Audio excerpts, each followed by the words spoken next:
Assalamualaikum warahmatullahi wabarakatuh. Waalaikumsalam warahmatullahi wabarakatuh.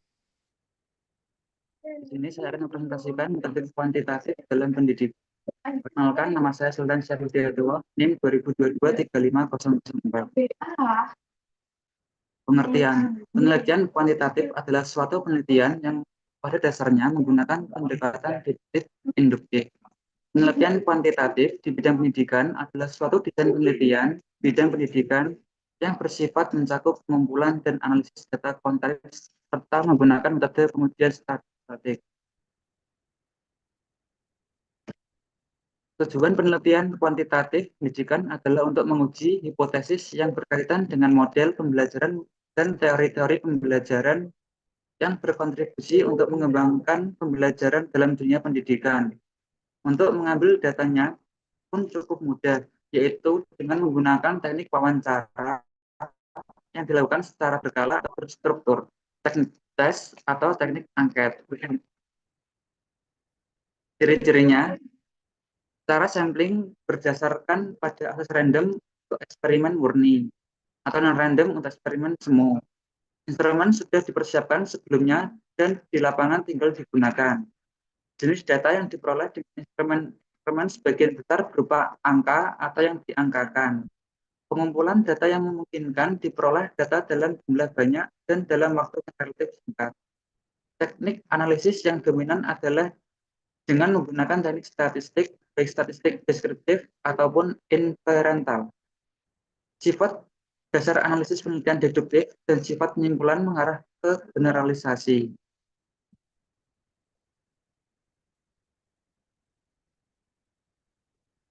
Jenis pendidikan, yaitu pendidikan eksperimental, eksperimental lemah, eksperimental semu, eksperimental murni. Yang kedua, non eksperimental, post facto, survei, dan korelasi. Pengertian eksperimental, penelitian yang dilakukan dengan melakukan manipulasi perlakuan terhadap objek penelitian yang disebut kelas eksperimental. Sebaliknya, jika tidak dilakukan perlakuan terhadap variabel, maka tergolong penelitian non-eksperimental. Yang pertama, eksperimental lemah, yaitu penelitian eksperimen yang belum dilakukan dengan sungguh-sungguh karena masih terdapat variabel luar yang berpengaruh pada variabel terkait. Kemudian eksperimental semu, yaitu penelitian eksperimen yang dikembangkan karena adanya kesulitan dalam mendapat kelompok kontrol yang dapat berfungsi sepenuhnya di dalam mengontrol variabel-variabel luar yang mempengaruhi eksperimen. Kemudian eksperimental murni, yaitu penelitian eksperimen yang dilaksanakan dengan sungguh-sungguh dengan mengontrol semua variabel luar yang dapat mempengaruhi kegiatan eksperimen. Kemudian penelitian ex post facto merupakan penelitian yang variabel-variabelnya bebas, tidak dimanipulasi atau tidak diberikan perlakuan sehingga penelitian ini bisa dipisahkan dengan penelitian eksperimen. Kemudian penelitian survei melakukan cara suatu pengumpulan data yang dilakukan dengan menggunakan kuesioner, namun tidak menutup kemungkinan bisa juga didukung dengan observasi atau wawancara sebagai instrumen pendukung yang diajukan pada responden dalam bentuk sampel dari sebuah populasi. Kemudian penelitian korelasional dan ex post facto. Perbedaannya bahwa dalam penelitian ex post facto, variabel yang dipilih digunakan membuat perbandingan antara dua atau lebih kelompok yang ada. Sedangkan penelitian korelasional menilai hubungan antara dua atau lebih variabel kelompok tunggal. Variabel penelitian, yaitu komponen yang sudah ditentukan oleh seorang peneliti untuk diteliti agar mendapatkan jawaban yang sudah dirumuskan, yaitu berupa kesimpulan penelitian. Variabel adalah kelompok utama dalam penelitian, oleh sebab itu peneliti tidak akan jalan tanpa adanya variabel yang diteliti, karena variabel merupakan objek utama dalam penelitian. Jenis variabel menurut Shahir 2021. Yang pertama, variabel bebas adalah variabel independen atau variabel yang mempengaruhi variabel lain. Variabel bebas merupakan penyebab perubahan variabel lain. Kemudian variabel terikat adalah variabel independen atau variabel yang dipengaruhi oleh variabel bebas. Variabel terikat merupakan akibat dari variabel bebas. Variabel kontrol adalah variabel yang dibatasi pengaruhnya, yaitu dampak pengaruh variabel bebas terhadap variabel terikat. Kemudian instrumen penelitian. Instrumen penelitian adalah alat bantu untuk mendapatkan data penelitian. Ada dua jenis tes, yaitu tes objektif atau tes Korean yang berupa esai, disebut pula dengan atau tes objektif merupakan tes yang dilakukan berdasarkan pilihan jawabannya. Untuk tes instrumental tes dapat dikaitkan menjadi angket, wawancara, observasi, dan dokumentasi.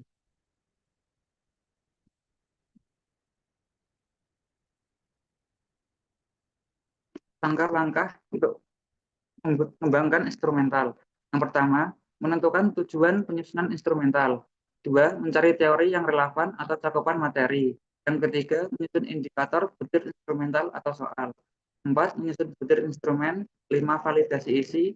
Enam, revisi berdasarkan masukan validator. Yang ketujuh, melakukan uji coba kepada responden yang sesuai untuk memperoleh data respon peserta.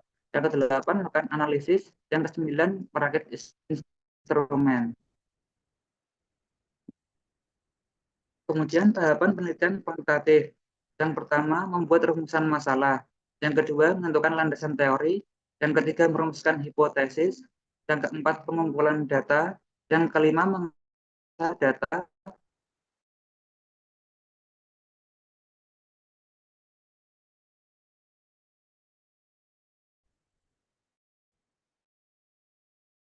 Dan kesimpulan. Melalui observasi, kuesioner, dan angket, interview, atau dokumen. Sekian presentasi dari saya. Apabila ada yang ditanyakan, dipersilakan.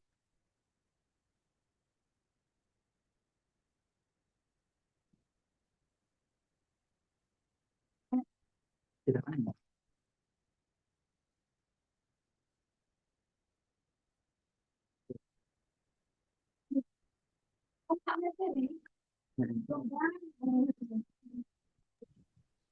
Konsultan izin bertanya.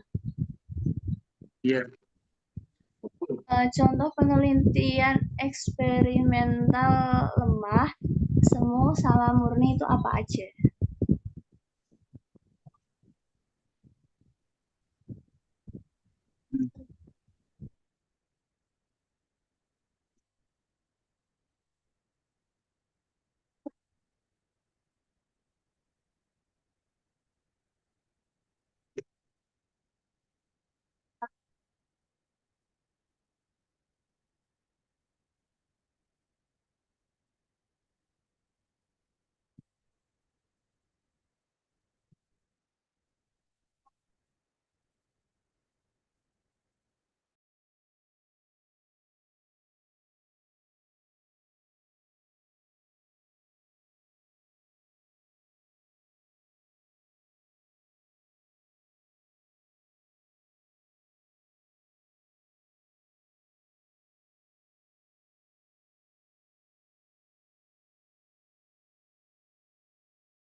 eksperimen murni, sebuah penelitian untuk menguji efek dari jenis makanan terhadap peningkatan energi pada atlet.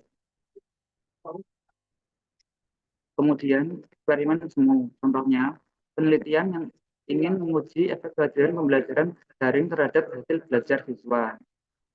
Kemudian eksperimen lemah, contohnya sebuah penelitian yang ingin mengetahui efek diet rendah karbohidrat terhadap penurunan berat badan.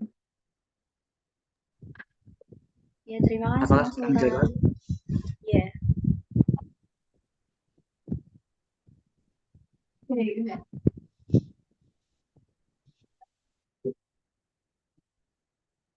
Apakah ada pertanyaan lagi? Dia mau nggak?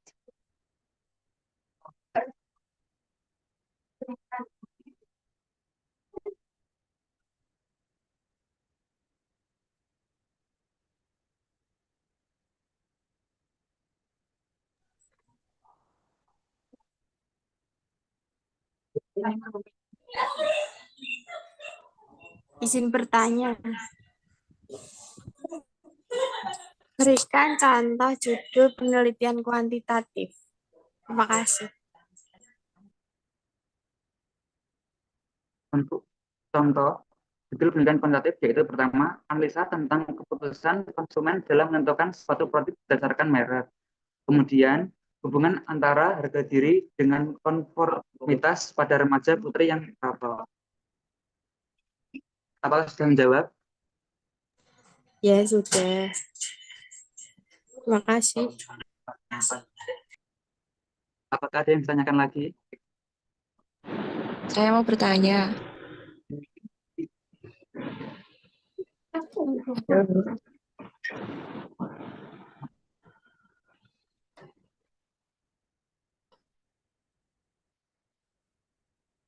Terus suaranya.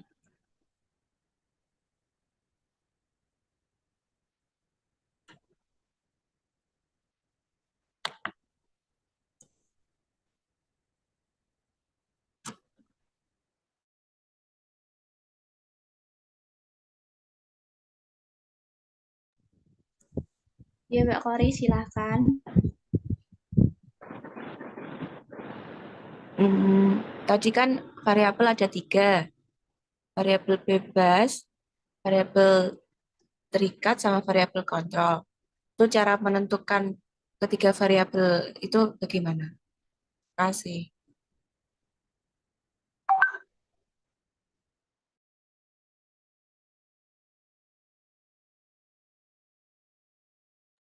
Tidak ada suaranya, Kak. Bisa diulang pertanyaannya? Suara aku kurang.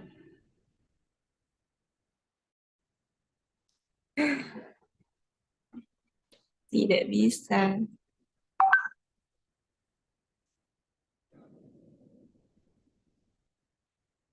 Saja.